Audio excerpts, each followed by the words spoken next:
And welcome back, everybody, to another episode of Benched with Bubba, episode 777. Took the week off last week for a little vacation. We're back to recap the Week 20 FAAB. In order to do so, friend of the show, co-host of the show, you know him. He actually contributes to the Patreon with some cool stuff recently for the trade deadline. You can find him on the old Twitter there at BreakingBen_T. Benton, how we doing, my friend? Doing pretty good, Bubba. And I remember I forgot to ask, how was Disneyland? You survived.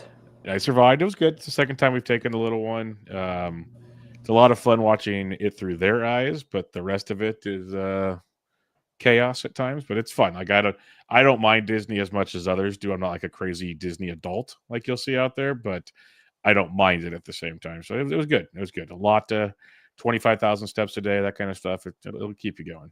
But Nice. it was Good workout. Oh, it is. It's every time we go, I'm just like, yep. I should do this more often, apparently. But it was good. It was good. How are you doing? How did you enjoy the week off, even though it wasn't technically a vacation for you? I don't think. Yeah, it was good. I as you mentioned, I did write a little or put together a little chart of all the trades from the week leading up to the deadline. So anything that happened Sunday pre-FAAB block, I didn't include because we kind of already addressed that during Sunday FAAB. But everything from Monday to Thursday, I put together for the Patreon. I felt like it's a different show, but it's kind of like the same community though, because they're both your shows. But I felt just to try to help out the listeners with the lack of the FAAB show that you and Ryan normally do, I thought I could try to help them out because I had the time available to do it. And also, I mean, it's sent from me wanting to do it for myself because there's so many trades. I think I covered 54 trades is what I counted. And I could have easily missed some from that 4-day period. And plus there were the ones before that Monday that happened too. So there was a lot of moving. And I started trying to get my thoughts because I tried to identify some winners, some losers. Ryan did tweet it out, a snippet of what it looked like. But yeah, I was a little, well, I don't know if I was wrong on some things, like realizing afterwards, because Rob Deep commented on this in the Patreon post, but the Dodgers SP5, I was like Landon Knack maybe, but I forgot that Snell was coming back. So, for example, Snell was the SP5 that was returning. But in the moment, I was like, well, yeah. I have no idea. Well, and Snell wasn't back yet, so that's fair because you never know with these injuries. And, you know, the way he pitched is the home runs he's giving up. Maybe he wish he wasn't back yet. So you never know in those scenarios. But for the most part, all obviously awesome stuff. We appreciate you doing that. Saved me a lot of time. But I was literally working on something. I'm like, you know what? This will work. I'm going to go work on FAAB now. This helped me out a ton. And then got the people what they wanted. You helped out Martin Sokolsky with the cool prospect piece on all. Because like we always say on the show, like, I don't know prospects. Like, I'm going to tell you, Martin does. So Martin covered all the big ones that got traded along the way for your dynasty and keeper league situation. So go check that out at patreon.com/Bubba Bloom. All right, Ben, we got a couple bits of news here over the last few days, not going over the whole week. That'd be crazy. But we'll do the last few days. The big hitters here. We'll start in Atlanta. We'll start with Austin Riley, who was placed on the IL on Monday with an abdominal injury. He left Sunday's game with said injury. Riley was recently on the IL with this abdominal injury. Nacho Alvarez is back to probably play some more third base in this situation. It feels like, Ben, since he came back kind of early the first time, that this might be a longer stay. Plus, the Braves have nothing to play for. So what's your thoughts on Austin Riley's injury? Yeah, you kind of alluded to it right there. It could be season ending just because of how bad the Braves are right now, and they keep losing people to injuries. Like Acuna's out for the year now, or well, there's a chance that Acuna's out for the year now because he has that calf injury. It was close to the Achilles. That's always scary. We can't drop Riley yet, but we have like 8 weeks left, I think, starting today. 7 weeks of FAAB left, and if it's like a 3-week timetable for Riley, then he's probably a cut because that's half the season, and he was still okay beforehand, but definitely it wasn't the bounce back that I was hoping for when I took him in a couple spots. And I was looking at his weekly game log, and Riley definitely, he was 4 for 37 since he came back. I believe week 17 is what he missed, and that's not good. So he was definitely hurting still, and he could have just aggravated more, whatever the injury was. So it doesn't look too good for his end of season outlook, and maybe this upcoming Sunday we find out more and he's a drop. But I wouldn't go ahead and make the bid list yet to drop Riley, but I would just have it in the back of my mind if I did have him somewhere. Yeah, to your point, it feels like this is the end of the road in a roundabout way, because maybe he gets a few at-bats later. I think it's at least a month, maybe longer. By then, we have 8 weeks to go By the time you do FAAB, it's 7 weeks to go. We're running out of time in this scenario. So I'd be shocked if he's back soon. Obviously, things can change. We'll see where that goes. To Ben's point, kind of feel out the week. But it feels like a drop is coming. And we'll have to kind of see from there. Nacho Alvarez has 0 appeal for me. And we'll have to see what you can add. Hopefully, there's something left out there on your waiver wires. Maybe we'll talk about him later. Ronald Acuna Jr. also was placed on the IL over the weekend with, they're calling it a calf injury. It was labeled Achilles when it first took place. He said he played with it for a little bit, which is never good to hear, Ben. They're saying it's not torn, which is good. They also haven't really given us a timetable for said return, Ben. So what are your thoughts on the Ronald Acuna Jr. IL situation? Definitely, I would rather keep Acuna than Riley. But I just mentioned with Acuna with the calf, it's a tough spot. And as someone who did pull their calf, granted, I am not Ronald Acuna, it's a bad injury to come back from. And if it's a grade 2, which I think is what I had, it could take him out for the end of the year. A grade 1 might be a little bit better. Well, definitely will be better. But in terms of him playing again this year, but like I said with Riley, the Braves have been a mess. They've underperformed all year. And they should be looking towards 2026 and getting everybody as healthy as possible to start the next year, which is kind of unfortunate since it's only August and they're already out of it, really. But that's what happens. And Acuna, he's been – the steals haven't been there, but we were kind of – at least I kind of expected that to some degree because when he came back from his first ACL, he didn't really steal as much. And then it took like a year for him to get comfortable again, and only 4 steals in roughly a third of the year for him so far. So – yeah, and it's another lower body injury. So I think he could be done for the year too, but definitely be more willing to hold Acuna than I would be Riley. Agreed. Completely agree. Like I'm holding Acuna as long as possible. I understand you're running low on room potentially in non-FAAB leagues and whatnot with the time coming down, but until we get a more definitive situation here, we've already seen missing him for like a month and a half. He still crushed it and was one of the top outfielders in the game. If you can get Acuna back for 3 weeks, we'll see. It could also be what we said about Riley. What's the point in bringing him back? So that's always a conversation to be had. He's definitely a wait and see, but agreed. Between the two, you take Acuna over Riley. Jared Kelenic was called up. Doesn't matter. Doesn't matter at all. That was a fun discussion point in the Discord earlier. But my surprise. He's a non-factor, period, in that scenario. A little more news here. Tommy Edmonds going to the IL with a sprained ankle. I don't think they've made it official yet. They're saying they're going to put him on the IL, unless it was made official shortly before the show here. But it was bothering him for a while. He missed a few games, like 5 games. Then they brought him back. Now he re-aggravated it, so he's going to go to the IL. Looks like Alex Freeland is going to get more opportunity, Ben. Is that a name that interests you these days? I don't know who Alex Freeland is, really, so I would have to dive deeper into him and see what – you. All right, let's see what he does. Let me pull his page up because I actually wrote about it last night in the news, and I think when he got called up as well. But if you look at the minor leagues this year, he's a 23-year-old prospect, switch hitting prospect, hitting .253 over 94 games with 12 homers and 17 stolen bases, which is not bad. 22% K rate, almost a 17% walk rate at AAA as well. So some decent skills there. And when it comes to the big leagues, he hit safely in his first 3 games, went 0 for 4 on Sunday, striking out 40% of the time in 4 games, which is not ideal. But we're seeing a little bit of promise with him. He has no barrels over the 4 games with a 43% hard hit rate. So we'll see. I know prospect people are excited about the potential of Alex Freeland. I just pulled up the Dodgers lineup tracker, and it looks like he was in for Muncy. But now that Muncy's back, it looks like Freeland's either on the bench or maybe back down to AAA or wherever he came from. But we'll see, because they said if Edmund goes on the IL, which it looks like he will, that they will give Freeland more run. Oh, so Muncy will come up when Edmund goes on the IL. That'll be the corresponding move. Okay. Well, so it's showing that Muncy is in the lineup tonight, and then maybe then Freeland plays for Rojas. I don't know, or they just mix and match all over the place. Yeah, it looks like a pretty full lineup, except for like Rojas is the only spot where I would see Freeland getting any regular PT.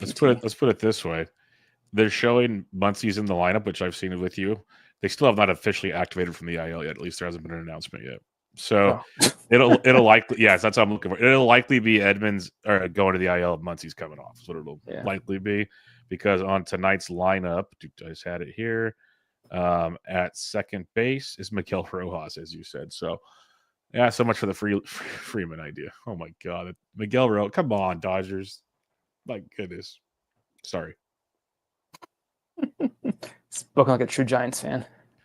Yeah, it's just like, if you can't even help me in fantasy, what are we doing here? But hopefully Alex Freeland gets some run over Miguel Rojas. We'll have to wait and see on that. But to the other hidden part there, Muncie's back, folks. So get him activated in your lineups. This one is a gut shot, but I am holding out, similar to the Acuna situation. Jackson Turio to the IL with a severe hamstring injury. Actually got a PRP injection over the weekend. As of this recording on Monday, he was supposed to start a rehabilitation process, not games, process, thus strengthening the hamstring, all that stuff. The Brewers said he'll be out at least a month. So we're hoping for maybe 3 to 4 months of September action when it comes to Turio, hoping. Now, they are in the postseason race. They might need Jackson Turio. So I'm holding at all costs here, Ben, but it's not ideal. Yeah, that does not sound good. And so Turio's kind of pushing the timeline I was saying with Riley as a drop, but granted, Turio's a much better fantasy asset than Riley is, so there's more incentive to keep him if you can. But yeah, and you mentioned there that they want him to be, or the Brewers are in the I think they're the best record still, right? So they're definitely going to probably be in the playoffs, and they're going to want Turio back and healthy for that. So there's a good chance he will be back if he's able to be. It's just that if it's a PRP injection already right off the bat, then it's probably this could be like a grade 2, and that's 4 to 6 weeks, I think, is the timetable normally here. So he could be a drop, I guess, in head-to-head leagues, because usually those end a week before roto leagues. But yeah, it's a tough injury for if you have Turio, because it's your first, second-round pick, and he might be done for the year now. But yeah, like with Acuna, though, I'd wait to drop him yet. Hopefully there's a better timeline in the next week or two, but I would be ready to drop Turio if I have him. Yep. Any setback, he's gone. I'm holding out the 1 month timetable, but any setback, it's like, see ya. We're moving on. Like Isaac Paredes, we know he had the serious hamstring injury. He just got a PRP injection. They're saying his is worse than Turio's. I don't know if you're getting a PRP injection, it just sounds bad. So I don't see where there's levels to this thing, but time will tell. I am not a doctor. Jacob Miserowski, the Miz, went to the IL with a left tibia contusion from taking a line drive off of his leg in his last start. It was a couple days afterwards. He was supposed to start on Sunday.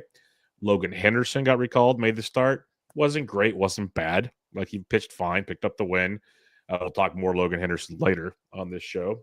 But where are you at on this one? Because the hardest part for me with the Miz, I didn't drop him by any means, but there's no timetable. It's just like, hey, we just want to monitor his innings, or there's actually something serious. We've seen these kind of injuries with Kyle Tucker, and it's more than just a contusion. Like, I have so many questions about this thing where some people are like, oh, no, he's just going to miss a start and come back. I'm like, do we really believe that? Like, I'm really curious about this. Well, he thinks he'll be out 2 stars per his player note on NFBC. And I heard some people thinking it could just be 1. At least I think some other sites are projecting that he's only going to miss 1 turn in the rotation, Miserowski. So far he is 33 innings. So probably, I mean, they've been great innings, 33, but if this is potentially the end of him starting, it's pretty upsetting if you spent $200+ of FAAB on him. But he's a tall, lanky guy, so if he got hit pretty hard in the shin, I could see that being an issue. Maybe there's a small fracture. You kind of alluded to that with the Kyle Tucker comment. Hopefully they waited long enough to make sure the imaging actually could see everything that is going on in his leg.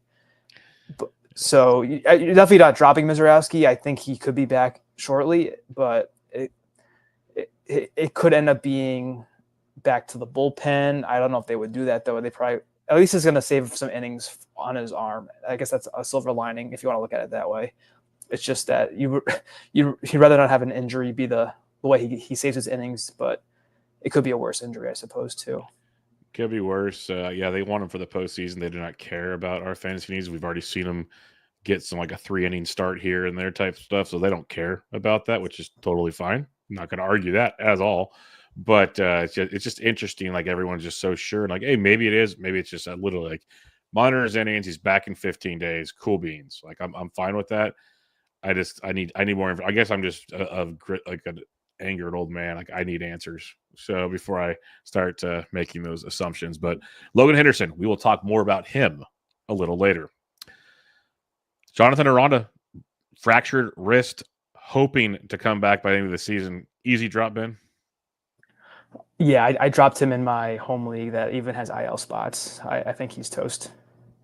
Yep, completely with you on that one. It's a shame, but the dude had didn't really have the power in the longest time anyway. So it's what it is. A couple more bits of note here. Seth Halverson goes to the IL with an elbow strain. The report on Monday was he got good results from his MRI. Do we know what? No one knows yet. But he was I actually had him written up for the FAAB column, and then I had to change it Sunday morning. So I'm like, oh, there goes that one. What are your thoughts on Halverson? Because I know you've rostered him from time to time. Yeah, I have, unfortunately. That main event is no longer trying to accumulate saves. I do have him in a DC, which hurts because it was him and Helsley as my two closers in that DC that I was running out there, and now I'm down to none. The replacement seems like Victor Vodnik, him and his 1.5 whip. He walks so many guys. But yeah, to say you have an elbow strain for Halverson and then say the MRI is fine is very interesting to me. Because if you have a strain, then the MRI shouldn't be fine. Unless, I don't know, unless it's being very rosy with the results. But Vodnik is the backup guy, I guess, there. And I would advise of not trying to add Vodnik to your fantasy teams. Great advice on that one, because we've done that roller coaster, and I have rostered him quite a few places last year. Bumpy ride is the nicest way I'll put it when it comes to Victor Vodnik. All right, let's move on to the Week 20 FAAB recap. We're doing NFBC OCs as usual over here, checking out the most added players in OCs. We'll also mention some main events while we're at it. We'll flip it around. We'll talk money and other interesting stuff like that. But Ben, we first off, let's just get a general talk here before we get into it. With the trade deadline, things changed this week. There's actually interesting options out there. Potential closers went wild. That's what a lot of the names we're going to talk about here shortly, because also widely available. That makes sense. How did you approach the closing? You already said one of your mains you were not caring about saves anyway, so guessing you didn't care there. What about maybe in your good main is what I'll call it for now, if that's fair. Yeah, that's how I refer to it currently. So hopefully it stays that way. I actually got shut out in that league. I had two bid lists. They were relatively short, and I didn't get any of the players. So I saved money this week in that league. I was looking to upgrade at closer. So just for context, I have Andres Munoz, Will Vest, and I went into the week with Phil Matan. I was looking to upgrade Phil Matan because I think it was interesting because of the Garcia injury where he left the game with the mid-back tightness and he didn't pitch well either. I think he blew the lead in the save. I was like, okay, well, it seems like Matan isn't necessarily a dead option right now. There's still some hope that he could get some saves. And you kind of mentioned before we recorded that you think that Matan could end up being the closer relatively quickly or at some point. I don't know the timeline you would expect, but there's a chance. And then and it also happened in that league too. The people who I was in the league with, they were pretty aggressive with the ads that we're going to cover, and even one was like $200, and there was no way I couldn't afford that literally. But it was just these guys. Well, there's a reason that they're the last ones left because they weren't like the best relievers, and some of them are kind of platoonish. I would argue. Jojo Romero, I don't know if he has the job to himself. Jose Farah, he got torched on Sunday, and it was like a blowout anyway when he was pitching. So that didn't make me feel too good about putting a lot of fat towards him. And Cole Sands. How many people have heard of Cole Sands before the trade deadline? They're just options, and I'm kind of having faith that Vest will still get at least half the saves because Hinch literally said that AJ Hinch, the Tigers manager, said that Vest was going to be I think he said that Finnegan was not going to get saves, and of course Finnegan got the first save since he was back. That tilted my face off.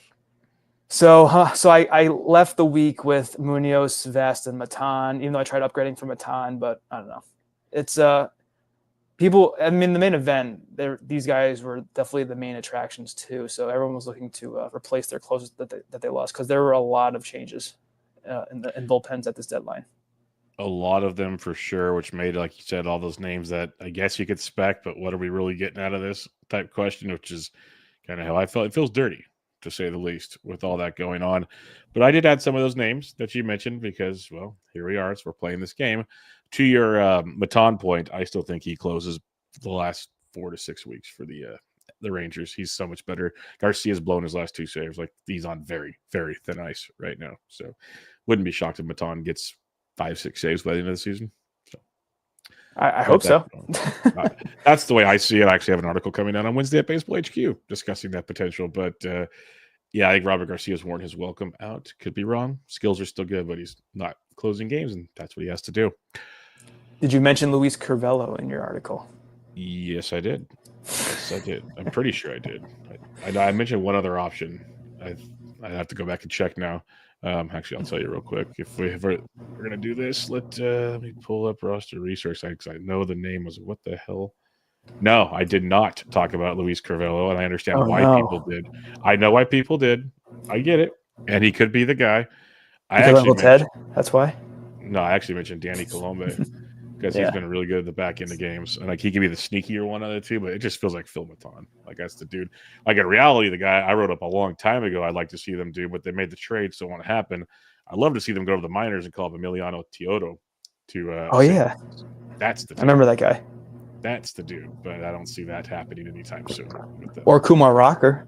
Rocker was one before he came back from the IL last time. Like when I do my article, I've written about the Rangers bullpen. Probably half the time I've written about the Rangers, which is every time I write because I write about every team. So they have a lot of options that aren't great. So there's always an option, if that makes sense, when it comes to the Texas Rangers.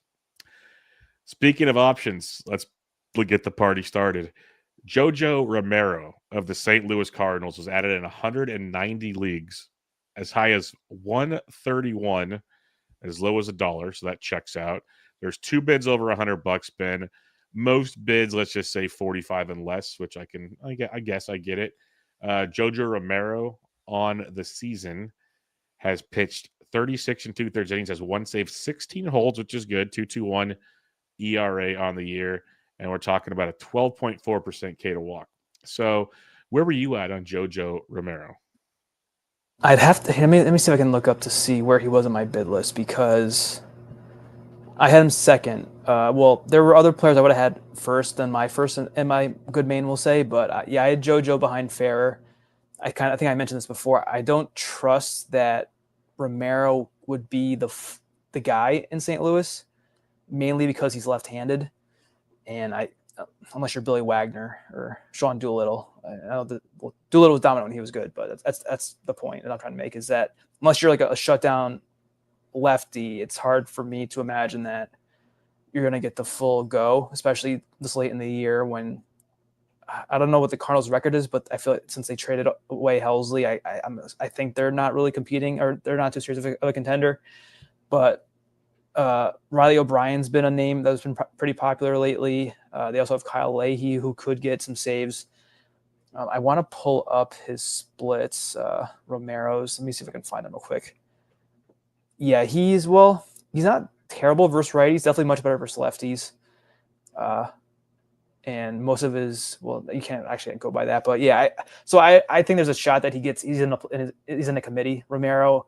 So that's why I wasn't too aggressive. I would not have gone nearly as high, but I think I was like in the 20s with my bids, and I don't think I got him anywhere. I think I got Farah over Romero, where I did go after closers. Yeah, no Romero for me. There's only one pitcher I was really aggressive on. I tweeted it and mentioned it in the Discord. So I pretty much got your Farahs, your Sands, your Martins of the world, where I could see me dropping them in a few weeks. But I was like, we're gonna throw some darts, see where it goes, because in most of my leagues, actually, weirdly enough, because I have like Kenley Jansen and Raisel Iglesias and Devin Williams. Now, given 2 of those guys lost their jobs for a little section of time there, but with those 3 guys, I'm still like I can gain. I'm in the middle pack in saves and can gain ground. So we got aggressive when we had to. That guy I did spend a lot of money on was Randy Rodriguez. Now, he was not available in a lot of my leagues, or he went for way more than I had in certain situations. But Randy Rodriguez was picked up in 188 leagues, as high as $254. As low as $9. So there was no freebies with this one, which is kind of surprising when we talk OC, especially this time of year. Over half the bids, like, wow, 2/3 of the bids, Ben, over $100. People went nuts for some Randy Rodriguez. I think he's electric. I think he was the best one to pick up on this whole thing. That's not even my Giants bias on this one. Like, this dude's good. Plus, the Giants are competitive. Like, there's a world where this ends up very well. Everything can change. But where were you at on Randy Rodriguez this week? he was actually rostered in all my 15s, probably because they are 15s, and he had a pretty decent value just being a setup guy. But I pulled up his stats, and I'm actually surprised he has a 4.3 ERA and actually, no, that was last year. Nope, I'm looking at the wrong line. Yeah, he's been pretty dominant. No, it's much better than that. Trust me. Yeah, maybe because I'm used to the top line being the projection, but I don't think they had a projection for him, so that's why I was looking at the wrong line. Yeah, he has a 1.17 ERA to 8.85 WHIP. He's been dominant, so I would have been I was kind of saying that I wasn't too aggressive with Farah and Romero and those guys, but if Randy was available, I would have been very aggressive because he has closer stuff, it looks like, and I don't think he should be giving up the job to Ryan Walker. So I think it's pretty safely his going forward. Yep, it should be his going forward. I don't see why it wouldn't be. Got the first save this weekend, so get yourself some Randy Rodriguez in your life and enjoy the fun.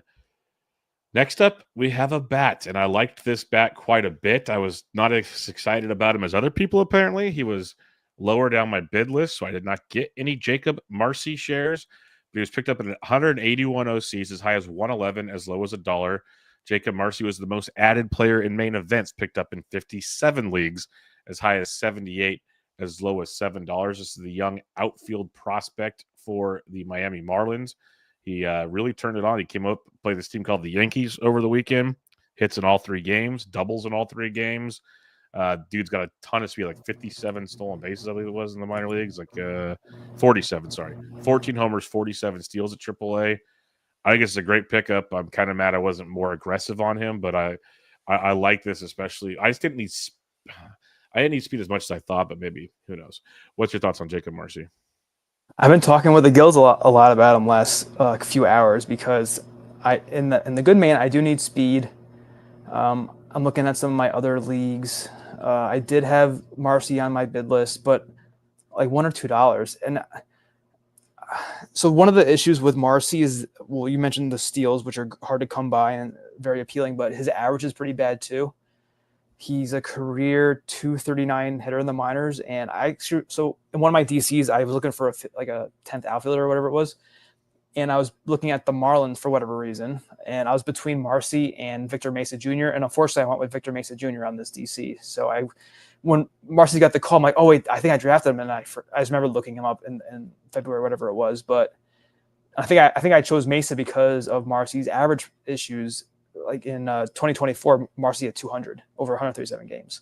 Yeah, he had 51 steals, but only 10 homers, not many RBIs. He had scored a lot of runs, so he showed when he was stealing that many bases. A fast guy, and he walks a lot. That's one of his.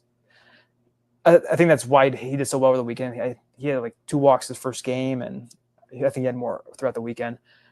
But yeah, I was trying to, in the good man, at least I was trying to preserve my average, and so I didn't even try to upgrade my speedy outfield players with Marcy. I didn't want to take that risk on, and he didn't even steal over the weekend. But I mean, it's just a 3-game sample. But maybe for whatever reason, he doesn't steal like he does in the minors. I think Nacho Alvarez is another example where he was. Well, Marcy had more speed, it looks like, than Alvarez, but Alvarez had stole 20+ bases, and he hasn't stolen at all since he's been called up. Just an example is that it's not a guarantee that Marcy will steal at the rate that he did in the minors. Is basically what I'm trying to say. But it's probably me trying to make myself feel better about not getting him anywhere. But it's yeah. If you're desperate for steals, I completely get it. It comes with some risk. Yeah, I was kind of tepid on it for the batting average aspect. To your point, it's like, okay, you got to get on to steal bases. So Willie Mays theory, and he did that over the weekend. To your point, but they didn't steal. To your point. I still think he's going to be a very serviceable player. I get the ads. I really do. Like if you're looking for, a steals bump for the final 7-8 weeks, I get it. He's probably one of the better options down the stretch here. I had some other options ahead of him on my queues. All right, Warming Burnable, who I still don't believe that's his real name. That is just amazing stuff there. He was picked up in 165 OCs, as high as 176, as low as $1. Remember Ben 2 weeks ago, there was no one triple-digit picked up-wise, and now we have like a 10 or 12. That's always good. But Burnable, 176, as low as $1 in OCs. In main events, picked up in 45 leagues, as high as 93, as low as $1. So very popular. Hit safely in 7 of 8 games since getting called up. 3 homers, 438 average, striking out 12%. That's probably the stat I like the most out of all that. Where are you at here on Mr. Warming burnable. Is it hot for you over there? Kind of lukewarm, I'd say. I did have some bids in for Burnabell, or I'll go by warming. It's a more fun name to say. But it was really just because of the cores thing, and not that necessarily that. Well, he's hitting 438 so far. He's going to regress down, and then what's he going to hit when he's on your roster? 250. So is he really that valuable? He is kind of fast, but I think it was the 3 homers in the average that were really appealing. His sprint speed is 75th percentile per Statcast. The barrel rate isn't really there yet. I mean, it's only been 33 plate appearances. It was just more of me not wanting to deal with the cores away and on the road. And they did send down Tolia, so I guess Warming will be pretty good at first base with the Rockies going forward, and assuming that he actually produces still. I wasn't really too desperate for first base. I think that's where he's eligible right now. Yep. But it makes sense if he because I've been saying most of the year that at least first base out of the 2 corners has been pretty hard to fill through FAAB. So it makes sense that if you need, and also there is that average appeal because he is in cores. So if you need average help, you need a first base replacement, it makes sense to add Warming. I'm the skeptical with the rookie, and then if cores is going to inflate his numbers to some degree and he ends up cooling down, but we'll see. Yep. I was interested where I needed first baseman. Didn't go crazy on anything because we're at that time of the year. But I was interested just because the hit tool looks decent, not great. And he still plays half his games in Coors, so take your shots where you can. Heck, I've been rostering Mickey Moniak for months, so you just find the hit tools and see where it goes at this time. Dennis Santana, back to the closing carousel here, picked up in 152 leagues, as high as 141, as low as $1. When it comes to main events, he's only picked up in 7 leagues because already rostered, kind of like Randy Rodriguez. Santana got blown up on Friday night, but then came back with a shutdown inning on Sunday, which is good to see because he's mainly been throwing shutdown innings this whole season. 2.27 ERA. Strikeout stuff's been okay. It's not elite by any means, but he should, quote unquote, be the guy in Pittsburgh. We're available. Would you have been interested in Dennis Santana? Yeah, he would have been number 2 on my list behind Randy. Because I think it's pretty sure. I'm pretty confident that Santana is the Pirates closer for the rest of the year. And to your point, despite including the blow up, he only has 6 games where he's allowed an earned run all year, and he's pitched in. I don't know how many. Doesn't have the games on this, but he's pitched 47 innings. It's probably like one inning per outing. So over 45 games, he's allowed to run 6 times with at least one. And of course, he had like 6 and whatever it was the two outings ago. But despite that, Santana still has a 2.27 ERA and a 0.9 WHIP. So that's how good he's been. A little concerning though is that he has 39 Ks and 47 innings. So maybe he's been kind of fortunate with those numbers. I'm sure he's had some good BABIP luck and a pretty good strand rate. But yeah, he would have been number 2 on my list if I could have added Santana in any of my leagues. So it's a good add. Yep, totally agree with you there. He's definitely the guy behind Randy Rodriguez. All pitchers have bad outings, and his was in Coors to top it off. So you just kind of like take your grain of salt and move on from there. Now, if it's multiple, like a Robert Garcia, who I was talking about earlier, then maybe get concerned. But I don't see who takes his job in Pittsburgh like real easily. Let's put it that way. He came back 2 days later, scoreless inning in Coors. So he righted the ship. Yep. Collin Montgomery. I love when people see all the home runs and then bid on the man. Like, I had him rostered in a few leagues last week. Hat tip here. Just kidding. Had to pat my back after burying myself other times. Collin Montgomery picked up in 120 OCs, as high as 125, as low as $1. I'm imagining. He's only available in 3 main event leagues. Collin Montgomery figuring things out, striking out 27% at the big league level, 7 homers, 256 average, hit 4 home runs last week, drove in 10 RBIs as well. Really big week, obviously. Can't take those stats with you when you pick them up on Sunday, but I do like the aggressiveness. You got middle infield, corner infield eligibility, Ben. This is a guy that they're going to let play every day, barring something crazy. I'd say you ride this and see where it goes. If he struggles, you bench him, but I think he's going to have his moments throughout the rest of the season. Yeah, he was a pretty big prospect, Montgomery. The only thing that I will say is that you have to make sure that he fits what your team needs, because he doesn't have a prototypical middle infield profile. He's probably Corey Seager with less average, if I had to guess. That's a great comp. Yeah, and you want Corey Seager with the average typically. But to your point, he's been on fire. Kudos to you because you've been all over Colson last couple weeks. And the XBA is respectable. The K rate is good for him, which is everyone keeps saying that, which is funny. It is true, but it's 27%, a little high. Take the improvement. Yes, he is 23, so there's time for him to get better. And he had the prospect pedigree. He isn't that slow either, so I gave him the Corey Seager comp. But 45th percentile sprint speed is you can work with that and steal some bases. So maybe he gets 1 or 2 there throughout the next few weeks. But yeah, it's like you mentioned in the mains, he was pretty much gone. I think when he got called back up, he was probably added in most spots. So I don't have him anywhere. But and like to my point, I'd rather have steals with my middle infielders. So I probably wouldn't have been too aggressive trying to add him either. But if you have, let's say, J-Ram or a first baseman who steals, like maybe you have Josh Naylor, speed. Yeah, it's crazy. Maybe Colson fits in your team. I mean, I wouldn't bang on Naylor continuing to steal like the way he's been stealing, but you never know. So, I think it's really team dependent on if you can afford to take a 0 at steals from your shortstop. For sure. Totally agree on that one. Speaking of the man that we've buried in the sands a few times tonight, Cole Sands picked up in 115 leagues as high as 71, as low as $1. People are projecting him to be the closer. Again, this is all why they got picked up. This is projected to be the closer. He pitched and got the hold. I believe he pitched the 7th or 8th. It was the high leverage spot on Sunday. So take that for what it's worth. He's been very good as well this year. 3.94 ERA. So he's not as good as the others. But it's like I see where's it got there? I see a 13.5% K to walk. It just doesn't scream closer. So I don't know. But this is the guy everybody wanted. I grabbed the cheap share somewhere. Not overly excited though. I think my bid list ended with him for replacing Phil Matan because there's like nobody left in the Twins bullpen really. That's the thing. Yeah.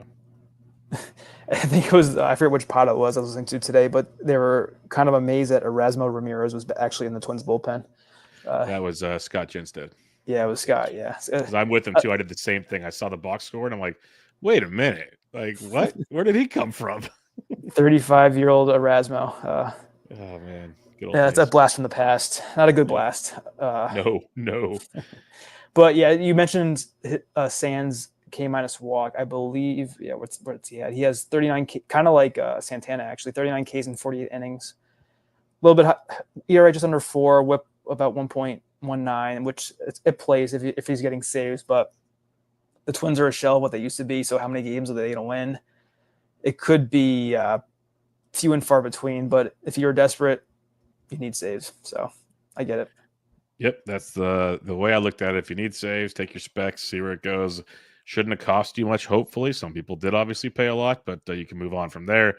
The good doctor, Kelvin Foch, picked up in 113 leagues, as high as 41, as low as $1. Kept doing this dance again. Drop him, add him, drop him, add him. I actually dropped Henrique in a couple leagues this week because I'm just over this mess. You warned me. Fair. He has 3 saves. The good doctor has 3 saves over his last 5 outings. He has not allowed to run over that stretch, 3 walks and 5 whopping strikeouts. So for now, Ben, he appears to be the closer, but we've, like I said, done this before. So if you're listening and you play NFBC and you added Kelvin Foch this week, next time you want to add him, just email NFBC and tell them to give me your FAAB that you're going to spend on Foch because I will spend it better. I mean, you alluded to it before. It's going to be 3 saves this week when no one has them, and then it's going to be Anthony Bender this week right now. So it's you just can't trust the Marlins, and I don't know. And a lot of people in the main event spent a lot of money on Foch. I was kind of shocked. Let me see if I can find him on the sheet. Yeah, oh yeah, he was added in 30 leagues. Someone spent $86 on him, $60. Good Lord. Yeah, it's picked not up me. In 31 leagues, as high as 86, as low as 3. Wow. Main events. I would gladly take all that FAAB money and use it towards something much better than Collin Foch.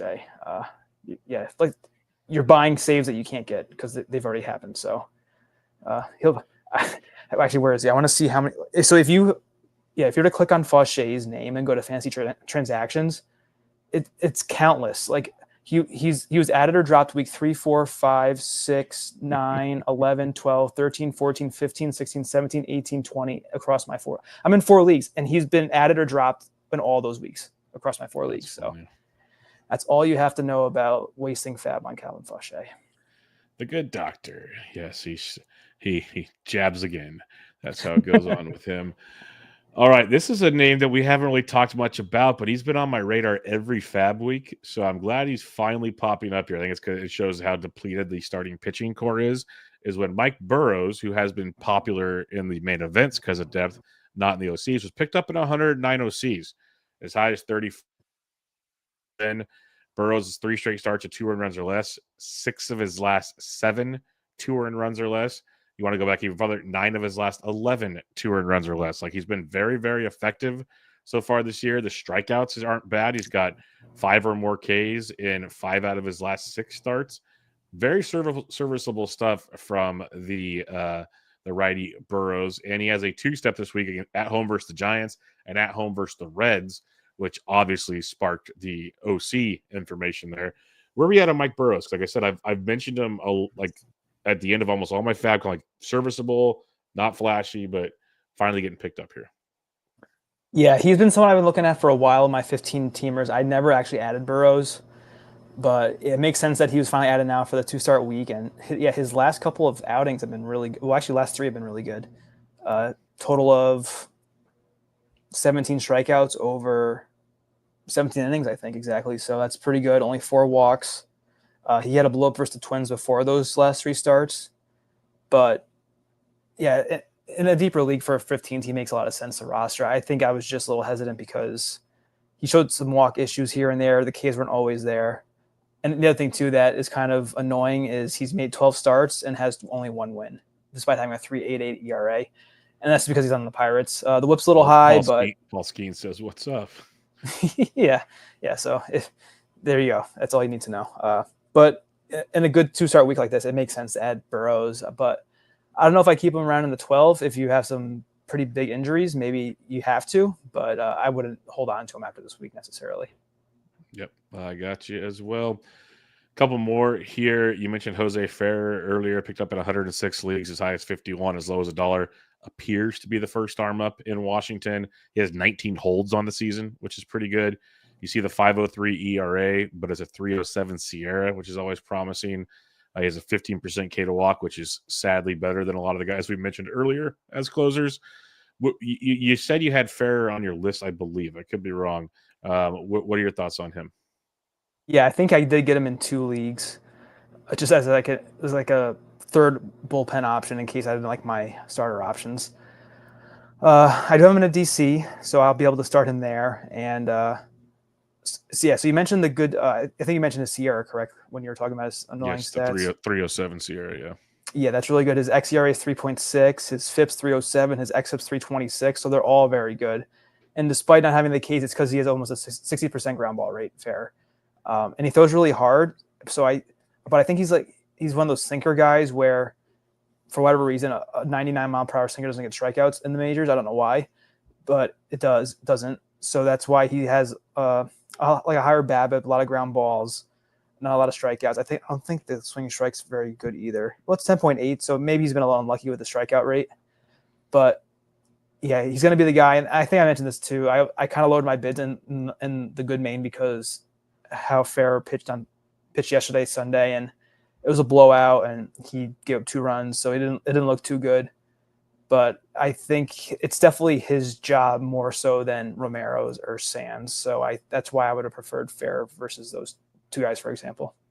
I had Farah over them as well, so we're on the same page, kind of on this, I guess, situation over there. Before we get to more names, a question in the chat from Frank.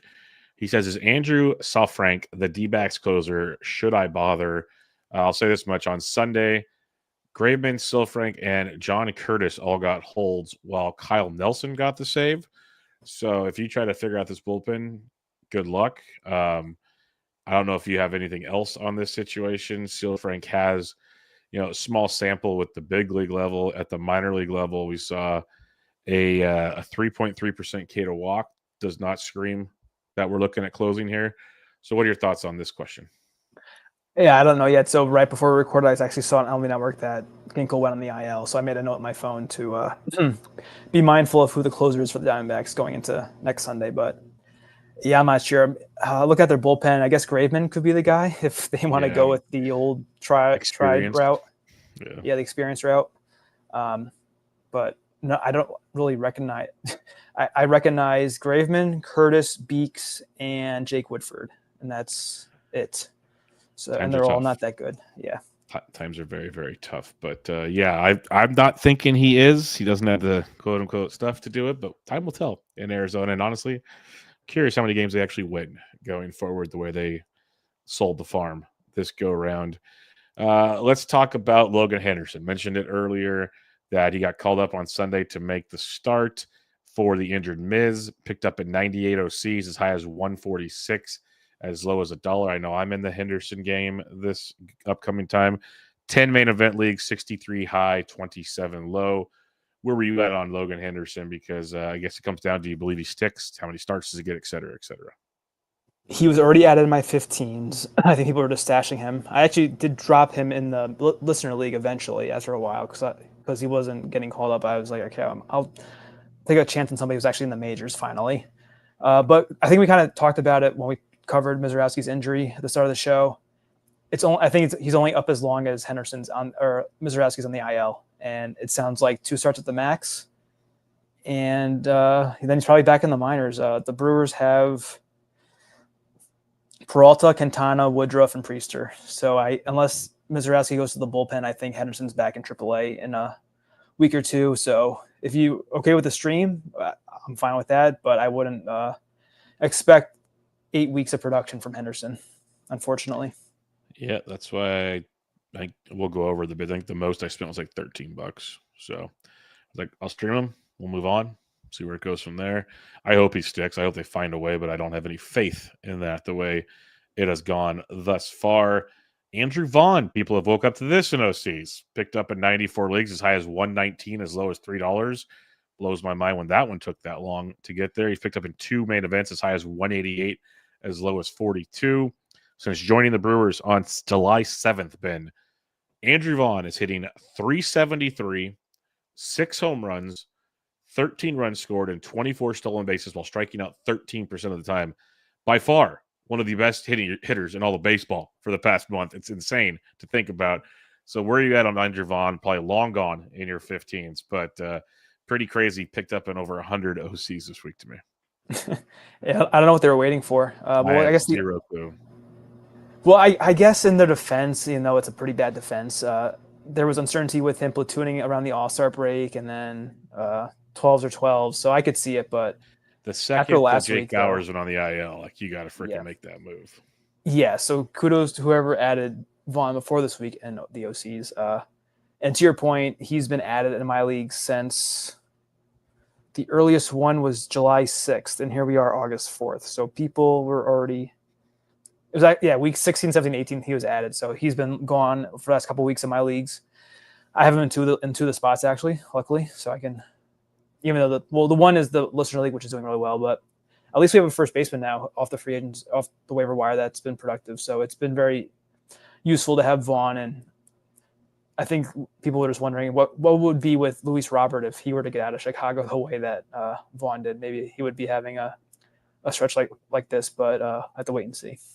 But yeah, Vaughn's been great, so he's a must start right now. Must start, agreed. Frank has another question. Bryce Turang was dropped. Currently rostering Lynden Sosa. I think the quick response is grab Turang, but Sosa's not been bad, man. I love the Lynden Sosa. They have similar batting averages, a little more pop from Sosa, more speed from Turang. Turang leads off too, so probably Turang. Yeah, assuming that he's in a shallower league, I would definitely go with Turang. Yeah, true. But he also says Vaughn is long gone in his, so yeah. Or he's making fun of the pun. Can't tell, but he did spell it that way. I'll take both. Yeah. So yeah, I'm gonna go Turang on that one. Yeah, me too. Couple more before we head out of here. Kade Smith for the Guardians picked up in 90 leagues, as high as 298, as low as 3. He was right up there with that Randy Rodriguez, Dennis Santana situation for me. Not available in any of my leagues though, so I didn't have to worry about that. Yeah, unfortunately, same. He had been kept in some for a really long time, I think. And he's been added and dropped throughout the season. But yeah, for me, I don't know if I would have had Smith ahead of Randy. It would have been close for those two as the top ad, because Smith has been a little shaky here and there. Randy's has much better ERAs and WHIPs compared to Smith, but Smith has a wide open path to the closer role in Cleveland, and so I guess he'd be my 1B to Randy's 1A, and then have Smith ahead of Santana by probably a decent margin. But yeah, but to your point, I think the max for Smith was higher than it was for Randy. And it's just that there was twice as many leagues where Randy was available, so that's why we covered him first. But if it was even, I'm sure that we would have covered Smith first. Completely agree. Hunter Gaddis picked up the save on Saturday, so I have to keep an eye on that one. But I do like that too. I do like that situation. Mark Jordan in the chat here says, if it's already discussed, disregard, but Severino two-step. We're talking Luis Severino, the man that loves Sacramento. Good thing is they're not in Sacramento this week. He gets at Washington, at Baltimore. I think he actually do it. He's been much better of late, especially on the road. And Washington is kind of falling off the map.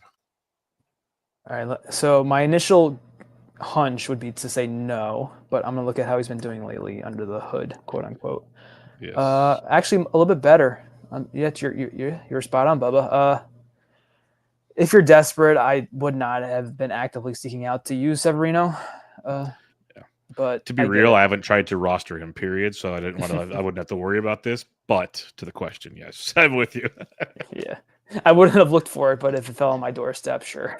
Yeah, I'm with you. Like, if it's probably more of a deep league play, or if you need strikeouts and win chances, yes. If you care at all about your ratios at all, I would steer clear of that, because that Baltimore start scares me. I know they're not clicking on all cylinders, but they're getting healthy. And that would concern. They already have 3 runs, I believe, tonight. It's like the second inning. So I'd be very concerned about that.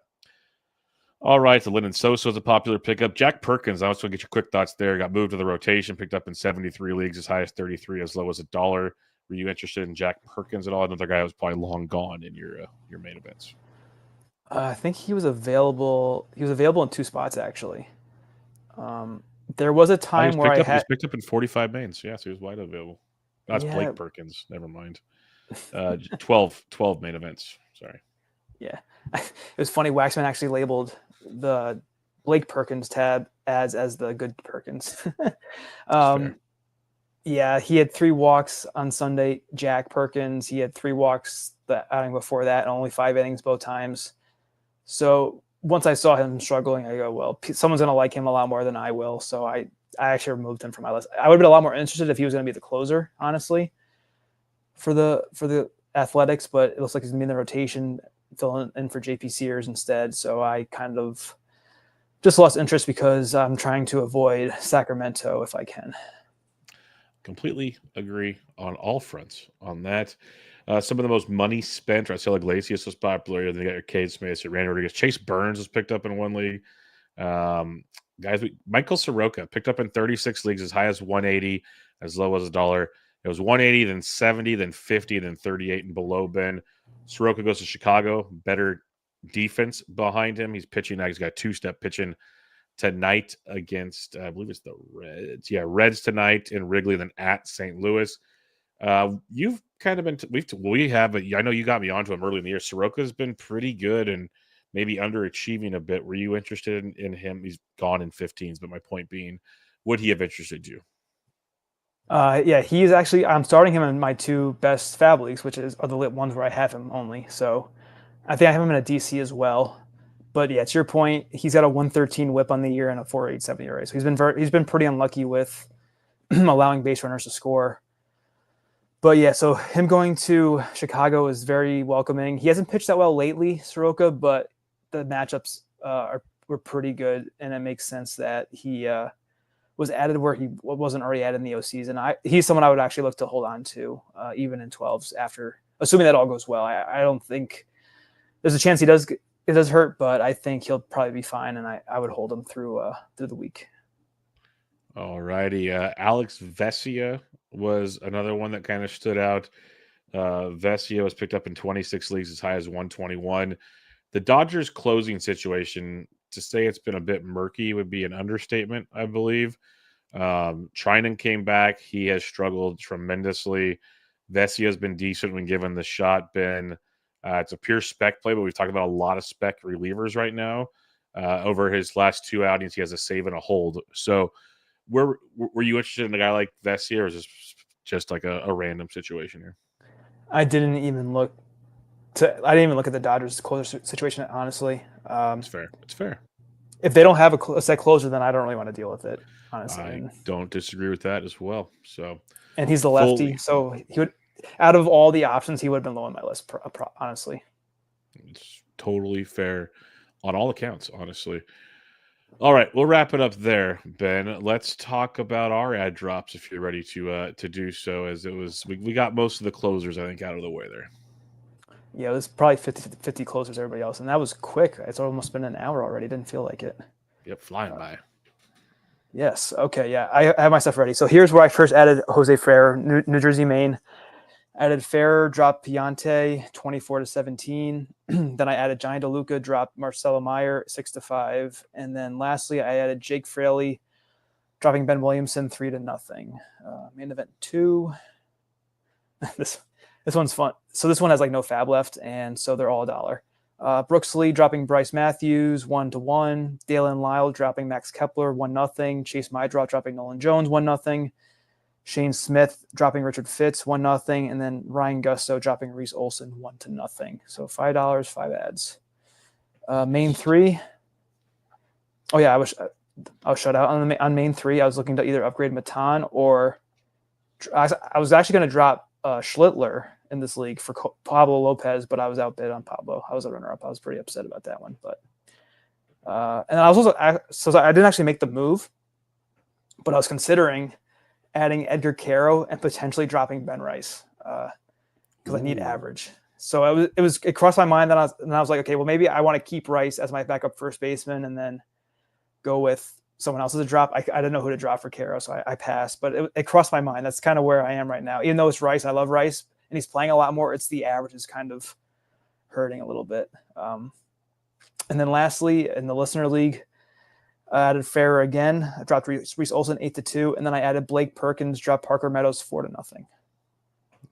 To your point on the Rice Caro thing, we're at that point of the year where we have to start paying attention to what can actually make the belt, things turn. So I get it. It's weird. It feels weird, but I totally get it. All right, my first OC picked up Logan Henderson, dropped Zach Eflin 13-12. Picked up Clayton Kershaw, dropped Ronnie Henriquez 12-6. Picked up Lars Nootbaar, dropped Caleb Durbin 6-0. So a few moves there. And my beat Bubba OC picked up Cole Sands, dropped Zach Eflin 8-2. I need saves, and that was the only guy I got because I got outbid on everybody else. Picked up Colson Montgomery. This is one league I didn't have him in. Dropped Gavin Sheets 8-5. So that feels good compared to the high bids we talked about. Are you 100% now on Colson Montgomery across all your leagues? Got to be pretty close. I can actually tell you here if you give me a second here.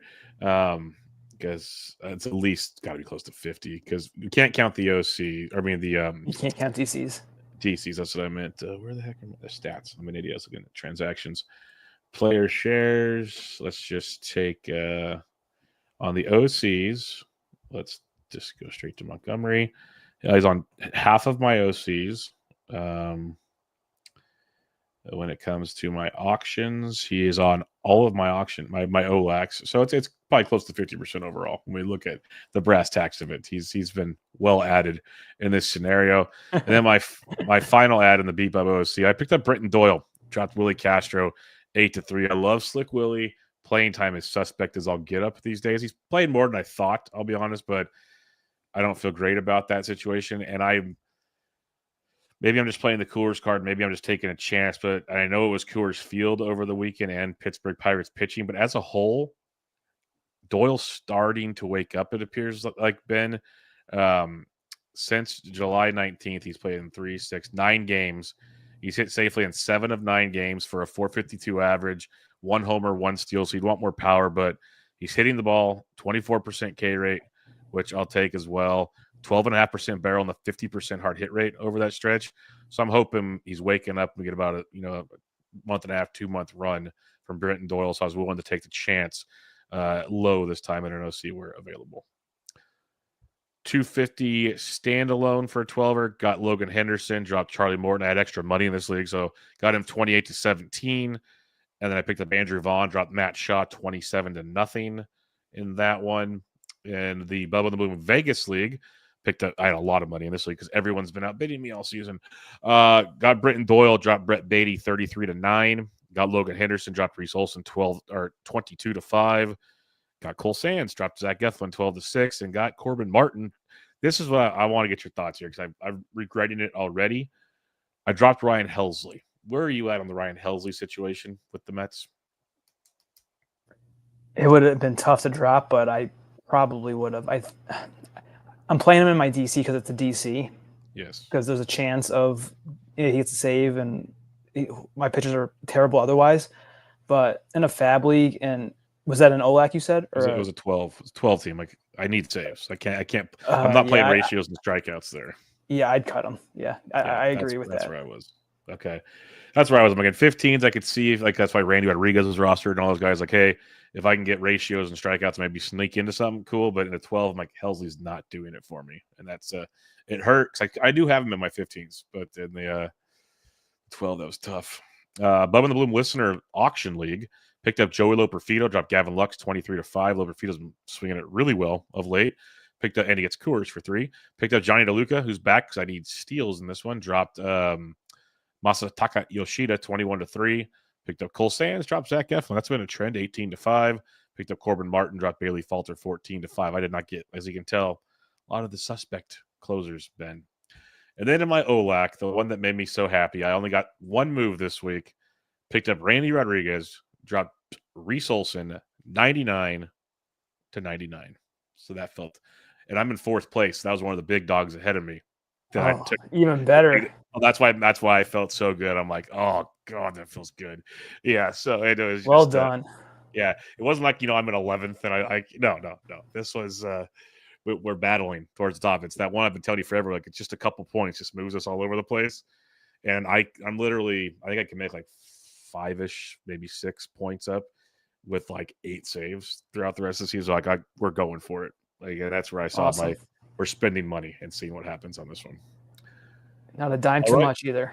no, that's what I'm saying. We're perfect. Any final thoughts to wrap up week 20? We have 7 more FAAB weeks to go, which is insane. I know I say it every episode, but it just gets crazier when you say it out loud. Yeah, I feel like it is ending quicker, even though it's the same pace every show. Yeah, I'm starting to look at your stats. This is that time of the year. I mentioned it with my Ben Rice, Edgar Caro comment. Looking at average helps. So even though Rice is playing almost all the time now, thank God, because that's what he should be doing. It's just the average is tough, and I've been focusing on steals in my good main event. So don't be afraid to make a tough cut here in the next couple of weeks. I would probably wait till September to make those crazy cuts, but in terms of your ads, definitely look for your standings and try to make a move now because, as we just said, only 7 more times to upgrade your team. Yep, you got to be aggressive and smart at the same time. It's such a fun game we play in this scenario because I was mad forever for not having money, but then it paid off in that scenario that I had money to make that happen. So now he's just got to pay off for me on the field. See how that plays out. But we'll be back next week to recap week 21. Might not be as exciting. We'll see. Maybe some prospects get called up. You never know to really spice things up. But it's going to be a lot of strategic ads that we'll be discussing going forward that hopefully help you guys in your leagues improve your rosters as well. But until next time, make sure you follow Ben on Twitter at BreakingBen_T. I am at BDentric. This was Bench with Bubba, episode 777. Catch you all next time.